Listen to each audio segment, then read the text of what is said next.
మధ్యప్రదేశ్ మాజీ ముఖ్యమంత్రి కాంగ్రెస్ కీలక నేత దిగ్విజయ్ సింగ్ తమ్ముడు లక్ష్మణ్ సింగ్ ను పార్టీ నుంచి 6 ఏళ్ల పాటు బహిష్కరించారు. అగ్రనేత రాహుల్ గాంధీపై అతడు చేసిన వ్యాఖ్యల కారణంగానే ఈ నిర్ణయం తీసుకున్నట్లు పార్టీ ఇవాళ విడుదల చేసిన ప్రకటనలో తెలిపింది. లక్ష్మణ్ సింగ్ కాంగ్రెస్ వ్యతిరేక కార్యకలాపాలకు పాల్పడుతున్నందున తక్షణమే ఈ నిర్ణయం అమల్లోకి వస్తుందని తెలిపింది. ఇక లక్ష్మణ్ 5 సార్లు ఎంపీగా 3 సార్లు ఎమ్మెల్యేగా పనిచేశారు. ఇటీవల ఆయన పార్టీ నాయకత్వంపై తరచూ విమర్శలు చేశారు. దీంతో ఆయనకు ఇటీవలే షోకాజ్ నోటీసును జారీ చేశారు.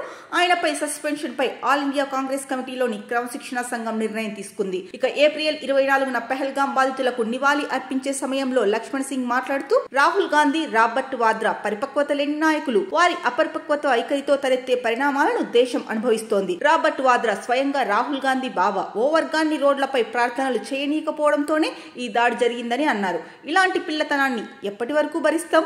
రాహుల్ లోక్సభ ప్రతిపక్ష నేత. ఆయన మాట్లాడే ముందు ఆలోచించాలి. జమ్మూ కాశ్మీర్ ముఖ్యమంత్రి ఉగ్రవాదులతో కుమ్మక్కయ్యారని వ్యాఖ్యానించారు. ఈ వ్యాఖ్యలపై కాంగ్రెస్ క్రమశిక్షణ సంఘం కార్యదర్శి తారిక్ అన్వర్ నోటీసులు జారీ చేశారు. ప్రతిపక్ష నేత రాహుల్ గాంధీ సహా పార్టీ సీనియర్ నాయకత్వంపై అభ్యంతరకర వ్యాఖ్యలు చేసి ఆయన హద్దులు దాటారని ఆ ప్రకటనలో తెలిపారు.